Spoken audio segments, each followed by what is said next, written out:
سحر کا وقت تھا معصوم کلیاں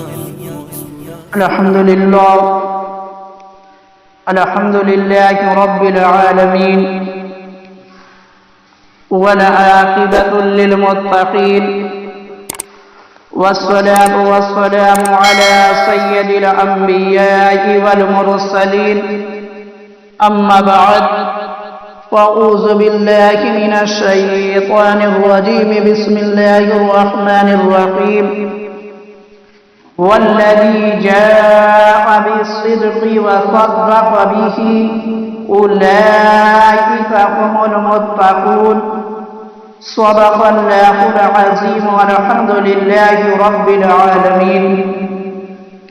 میرے آقا کے پیارے غلاموں، السلام علیکم ورحمۃ اللہ تعالی وبرکاتہ۔ آئیے سب سے پہلے اپنے آقا و مولا حضور تاجدار مدینہ صلی اللہ تعالی علیہ وآلہ وسلم کی بارگاہ میں جھوم جھوم کا درود شریف کا نذرانہ عقیدت پیش کریں، پڑھیں بآواز سے بلند اللہم صلی علی سیدنا صفینا مولانا محمد وبارک وسلم صلو علیہ الصلاۃ والسلام علیک یا رسول اللہ صلی اللہ تعالی علیہ وآلہ وسلم۔ خطبہ مسنونہ کے بعد میں نے جس آیت کریمہ کی تلاوت کرنے کا شرف حاصل کیا ہے، اللہ تعالیٰ قرآن مجید کے اندر ارشاد فرماتا ہے وَالَّذِي جَاءَ بِالصِّدْقِ وَصَدَّقَ بِهِ أُولَئِكَ هُمُ الْمُتَّقُونَ، یعنی اللہ تعالیٰ نے اس آیت کریمہ کے اندر یہ ارشاد فرمایا، اور وہ جو یہ سچ لے کر تشریف لائے اور وہ جنہوں نے ان کی تصدیق کی، یہی ڈر والے ہیں۔ اس آیت کریمہ میں اللہ تعالیٰ نے صدق سے کیا مراد ہے اللہ تعالیٰ کی، اور اسے لانے والے اور اس صدق کی تصدیق کرنے والے کون ہیں؟ تو میرے مسلمان بھائیوں، اس آیت کریمہ کی تفسیر میں جو ہے امام فخر الدین رازی علیہ الرحمہ اپنی مشہور تفسیر کبیر میں اور صراط الجنان فی تفسیر القرآن میں اس آیت مبارکہ کے تحت جو ہے ایک حدیث پاک نقل کی گئی ہے کہ حضرت علی شیر خدا رضی اللہ تعالی عنہ نے ارشاد فرمایا، اس آیت کریمہ میں الذی جاء بالصدق سے مراد رسول خدا صلی اللہ تعالی علیہ وآلہ وسلم ہے۔ حضرت علی نے بتایا کہ جو اللہ تعالیٰ نے اس آیت کریمہ کے اندر یہ ارشاد فرمایا کہ والذی جاء بالصدق سے، حضرت علی فرماتے ہیں کہ اس سے جو ہے ہم سب کے آقا سرکار دو عالم صلی اللہ تعالی علیہ وآلہ وسلم مراد ہیں، اور صدقہ سے مراد حضرت ابو بکر صدیق رضی اللہ تعالی عنہ ہیں۔ تو اب میرے مسلمان بھائیوں، حضرت علی نے بتا دیا کہ والذی جاء بالصدق سے جو مراد ذات ہے وہ ہم سب کے آقا کی ہے، اور صدقہ سے مراد حضرت ابو بکر صدیق رضی اللہ تعالی عنہ کی ہے۔ اور آگے حضرت علی فرماتے ہیں جنہوں نے سب سے پہلے حضور کی تصدیق کی، یعنی میرے مسلمان بھائیوں، جب میرے آقا سرکار دو عالم صلی اللہ تعالی علیہ وآلہ وسلم نے اپنی نبوت کا اعلان کیا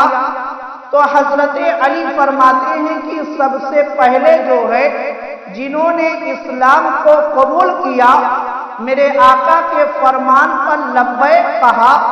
میرے آقا سرکار دو عالم صلی اللہ تعالی علیہ وآلہ وسلم کی نبوت کا اقرار کیا،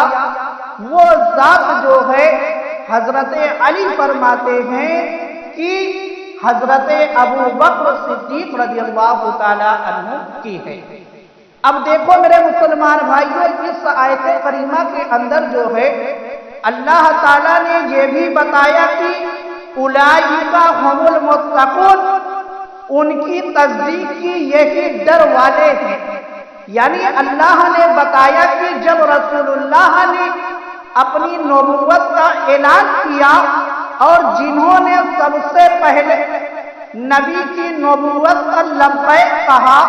رسول اللہ صلی اللہ تعالی علیہ وآلہ وسلم کو اللہ کا رسول مانا، اللہ فرماتا ہے اولئک هم المتقون، اور وہی جو ہے سب سے بڑا متقی ہے، اور وہی سب سے بڑا متقی ہے۔ تو معلوم کیا ہوا میرے مسلمان بھائیوں، اس آیت کریمہ سے یہ معلوم ہوا کہ جنہوں نے سب سے پہلے لبیک کہا اس ذات کا بھی نام حضرت ابو بکر ہے، اور جو ہے تمام متقیوں میں جو سب متقیوں کے سردار ہیں، جو امت محمدیہ میں جتنے بھی متقی ہیں ان متقیوں کے سردار کا نام حضرت ابو بکر صدیق رضی اللہ تعالی عنہ ہے۔ اب دیکھو میرے مسلمان بھائیوں، دو چیزیں جو ہے اس آیت کریمہ سے واضح ہوئی کہ حضرت علی نے بھی اس بات کا اقرار کیا، اور اللہ تعالیٰ نے یہ بتایا کہ جس نے سب سے پہلے ایمان کو قبول کیا وہی سب سے بڑا متقی ہے۔ تو اب میرے مسلمان بھائیوں، اہل سنت و جماعت کی کتابوں میں جو ہے مختلف روایات ملتی ہیں کہ سب سے پہلے ایمان کون لایا۔ اہل سنت و جماعت کی کتابوں میں مختلف روایات ملتی ہیں کہ سب سے پہلے ایمان کون لایا۔ کچھ روایت میں ہے کہ سب سے پہلے ایمان ابو بکر لائے، اور کچھ میں ہے کہ سب سے پہلے حضرت علی ایمان لائے، اور کچھ میں ہے کہ حضرت خدیجہ نے سب سے پہلے ایمان قبول کیا۔ تو اب میرے مسلمان بھائیوں، ان تمام روایتوں میں تطبیق کرتے ہوئے امام الفقہاء والمحدثین امام اعظم ابو حنیفہ نعمان بن ثابت رضی اللہ تعالی عنہ سے منقول ہے کہ آپ فرماتے ہیں، آپ تطبیق کرتے ہوئے بتاتے ہیں کہ جب ان تمام روایتوں کو جمع کر کے نتیجہ نکالا جائے گا تو نتیجہ یہ نکلتا ہے کہ آزاد مردوں میں سب سے پہلے جس نے اسلام کو قبول کیا اس ذات کا نام جو ہے حضرت ابو بکر صدیق رضی اللہ تعالی عنہ ہے۔ اور امام اعظم ابو حنیفہ فرماتے ہیں، اور بچوں میں سب سے پہلے جس نے اسلام کو قبول کیا اس ذات کا نام جو ہے حضرت مولا علی شیر خدا رضی اللہ تعالی عنہ ہے۔ اور امام اعظم ابو حنیفہ آگے تطبیق کرتے ہوئے بتاتے ہیں کہ عورتوں میں سب سے پہلے جس نے اسلام کو قبول کیا اس ذات کا نام جو ہے ام المومنین حضرت خدیجہ رضی اللہ تعالی عنہا ہے۔ اور آگے امام اعظم ابو حنیفہ بتاتے ہیں کہ غلاموں میں سب سے پہلے ایمان لانے والے حضرت زید بن حارثہ ہے۔ تو امام اعظم نے جو ہے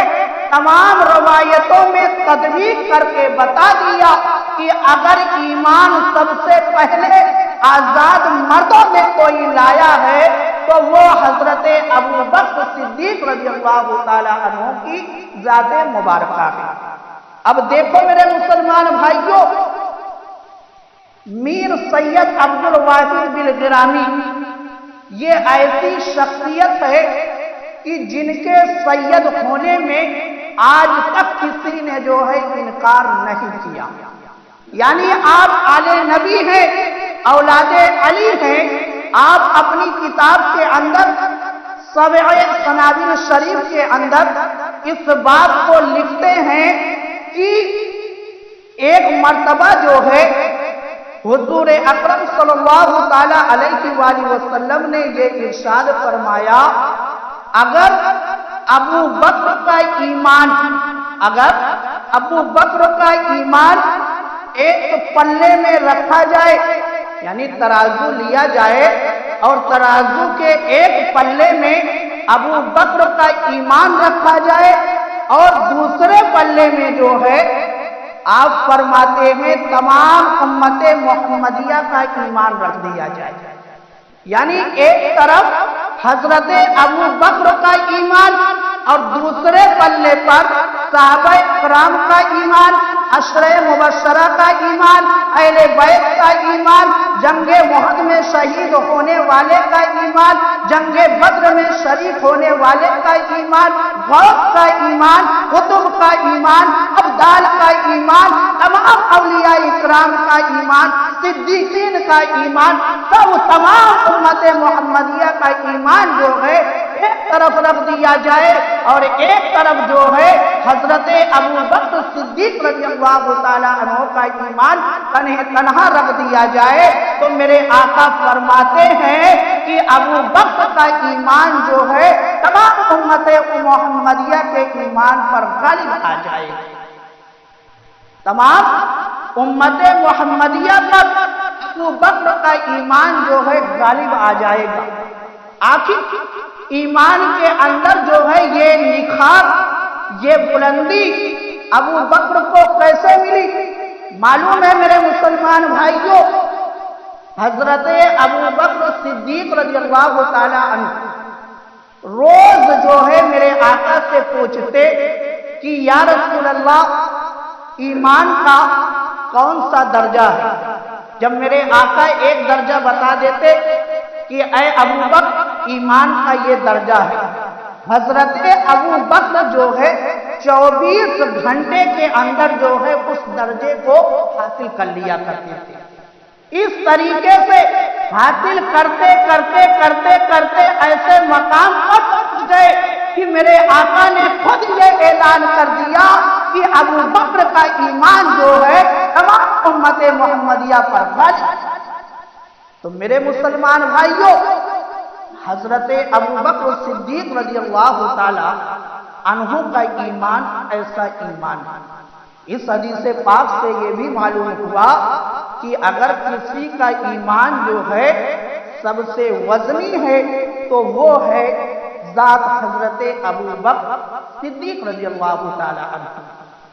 اور اللہ کا فضل ہے کہ ہم لوگوں کے ہاتھ میں جو ہے ایسے مضبوط ایمان والے کا دامن ہے. اللہ کا فضل ہے کہ ہم لوگوں کے ہاتھ میں جو ہے ایسے مضبوط ایمان والے کا دامن ہے. اور حضرت ابو بکر کا یہ وعدہ ہے، اور حضرت ابو بکر کا یہ وعدہ ہے کہ جب تک مجھ سے محبت رکھنے والے جنت میں چلے نہیں جائیں گے تب تک میں جنت کے اندر نہیں جاؤں گا. یہ حضرت ابو بکر کا وعدہ ہے. حدیث پاک کے اندر آتا ہے کہ حضرت سیدنا انس بن مالک رضی اللہ تعالی عنہ سے روایت ہے کہ حضور اقدس صلی اللہ تعالی علیہ وآلہ وسلم نے ارشاد فرمایا، میں نے شب معراج جو ہے جبریل سے پوچھا، میرے آقا نے جبریل سے شب معراج پوچھا کہ اے جبریل بتاؤ کیا میری امت کا حساب ہوگا؟ کیا میری امت کا حساب ہوگا؟ تو جبریل نے عرض کی یا رسول اللہ، حضرت ابو بکر کے سوا باقی تمام کا حساب ہوگا. حضرت جبریل نے بتایا کہ یا رسول اللہ آپ کی امت کے اندر ابو بکر کی شخصیت ایسی شخصیت ہے کہ ان کا جو ہے کل بروز حشر کوئی حساب نہیں ہوگا اور باقی تمام امت محمدیہ کا حساب ہوگا۔ اب دیکھو میرے مسلمان بھائیوں، اور آگے حضرت جبریل جو ہے فرماتے ہیں کہ یا رسول اللہ، اور روز قیامت حضرت ابو بکر سے کہا جائے گا۔ حضرت جبریل کہتے ہیں یا رسول اللہ، قیامت کے دن جو ہے حضرت ابو بکر سے کہا جائے گا اے ابو بکر جنت میں داخل ہو جاؤ، اے ابو بکر جنت میں داخل ہو جاؤ۔ وہ کہیں گے جب تک مجھ سے محبت رکھنے والے جنت میں نہیں چلے جاتے تب تک میں جنت میں داخل نہیں ہوں گا۔ سوچو میرے مسلمان بھائیوں، یہ فرما کون رہا ہے؟ بتا رہے ہیں جبریل، اور بتا رہے ہیں میرے آقا کہ میرے ابو بکر کی یہ شان ہے کہ جب اللہ تعالیٰ ان سے کہے گا کہ اے ابو بکر جنت میں چلے جاؤ، تو حضرت ابو بکر کہیں گے کہ اے پروردگار عالم، میں اس وقت تک جنت میں نہیں جاؤں گا جب تک میرا ایک عاشق جو ہے جنت میں نہیں چلا جائے گا۔ سوچو میرے مسلمان بھائیو، یہ شان ہے حضرت ابو بکر صدیق رضی اللہ تعالی عنہ کی۔ اللہ کا شکر ادا کریں کہ ایسی شخصیت کا دامن جو ہے ہم اور آپ کے ہاتھ میں ہے، ہم اور آپ کے ہاتھ میں ہے۔ اور اسی مہینے کی 22 تاریخ حضرت ابو بکر صدیق رضی اللہ تعالی عنہ کا وصال ہوا۔ آپ کا عرس ہے 22 جمادی الاخری، جو اب کی مرتبہ 26 جنوری کے دن پڑتا ہے۔ تو میرے مسلمان بھائیوں، جس طریقے سے ہم غوث پاک کی گرامی مناتے ہیں، جس طریقے سے ہم خواجہ غریب نواز کی چھٹی مناتے ہیں، جس طریقے سے ہم عاشورہ کا دن مناتے ہیں، اسی طریقے سے انشاءاللہ یہ اپنے دل میں وعدہ کر لو،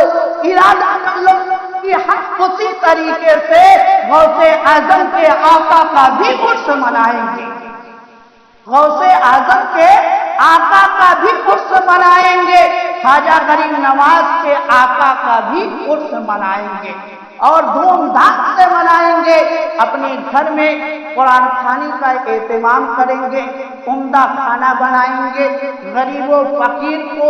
کھلائیں گے، خود بھی کھائیں گے، اپنے اولاد کو بھی کھلائیں گے، صدقہ و خیرات کریں گے۔ تو میرے مسلمان بھائیوں، آنے والی جو 26 تاریخ ہے انگریزی کی، اسی تاریخ کو جو ہے عرس صدیق اکبر جو ہے منایا جائے گا، اور آپ کی مسجد کے اندر بھی انشاءاللہ جو ہے پروگرام بعد نماز عشاء ہوگا، جس میں حضرت ابو بکر صدیق رضی اللہ تعالی عنہ کی شان مبارکہ بیان کی جائے گی۔ اور میرے مسلمان بھائیوں، یہ تو محبت کرنے والے کی بات ہو گئی۔ اب جو حضرت عمر اور حضرت ابو بکر سے دشمنی رکھتے ہیں، عداوت رکھتے ہیں، ان کی کیفیت تو ایسی ہے، انسان تو دور، کتے بھی ان سے نفرت رکھتے ہیں، کتے بھی ان سے عداوت رکھتے ہیں۔ یہ میں اپنی مرضی سے نہیں بول رہا، بلکہ حدیث پاک کے اندر یہ چیز موجود ہے کہ ایک مرتبہ جو ہے میرے آقا سرکار دو عالم صلی اللہ تعالی علیہ وآلہ وسلم صحابہ اکرام کے مجمع میں جمع تھے، صحابہ اکرام کے مجمع میں جمع تھے، اتنے میں ایک منافق آیا، اور اس منافق کی پنڈلی سے جو ہے خون بہ رہا تھا، اس منافق کی پنڈلی سے جو ہے خون بہ رہا تھا۔ تو میرے آقا نے پوچھا کہ یہ کیا ہوا، آخر بات کیا ہے، ماجرا کیا ہے؟ تو اس منافق نے کہا کہ یا رسول اللہ، میں فلاں گلی سے جو ہے آ رہا تھا، وہاں پر ایک کتا تھا اور اس نے جو ہے مجھ کو کاٹ لیا۔ پھر کچھ دیر کے بعد ایک اور منافق آ گیا،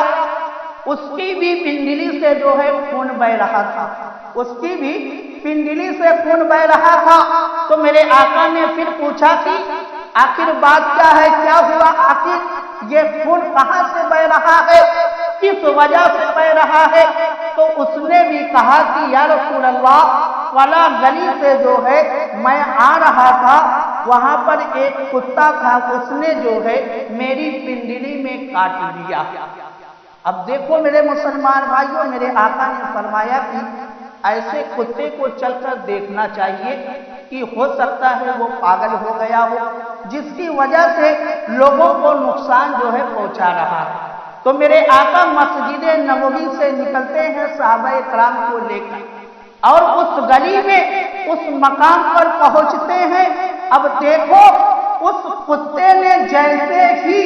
میرے آقا کو دیکھا، فوراً میرے آقا کے قدموں میں آ کر وہ کتا گر گیا، فوراً میرے آقا کے قدموں میں آ کر وہ لوٹنے لگا۔ تو میرے آقا نے جو ہے سوال کیا، اے کتے، آخر تم نے ان دونوں کو کیوں کاٹا؟ تو اب دیکھو میرے مسلمان بھائیوں، اس کتے کو اللہ تعالیٰ نے زبان عطا فرمائی۔ اس نے جو ہے فصیح زبان میں یہ کہا کہ یا رسول اللہ، میں نے ان دونوں کو اس لیے کاٹا ہے کیونکہ یہ دونوں جو ہے منافق ہے، کیونکہ یہ دونوں منافق ہے، اور یہ دونوں جو ہے حضرت ابو بکر اور حضرت عمر کو غالب دے رہے تھے، مجھ سے برداشت نہیں ہوا، اس لیے میں نے کاٹا۔ سوچو میرے مسلمان بھائی، یہ کتا جو ہے وہ بھی حضرت ابو بکر اور حضرت عمر کی شان میں اگر کوئی گستاخی کرتا ہے وہ نہیں برداشت کر پاتا۔ سوچو یہ ہمارے لیے یہ حدیث جو ہے آئینہ ہے، ہم اس میں دیکھ کر اپنے آپ کا خود فیصلہ کر سکتے ہیں کہ جو ایسا کرتا ہے اس کے ساتھ ہمارا کیا رویہ ہونا چاہیے۔ یہ ایک آئینہ ہے، اور یہ حدیث جو ہے میں نے سچی حکایات جلد اول صفحہ 171 سے نقل کر کے آپ کو سنائی ہے۔ اب ایک اللہ تعالیٰ ہم سب کو عمل کرنے کی توفیق عطا فرمائے۔ وآخر دعوانا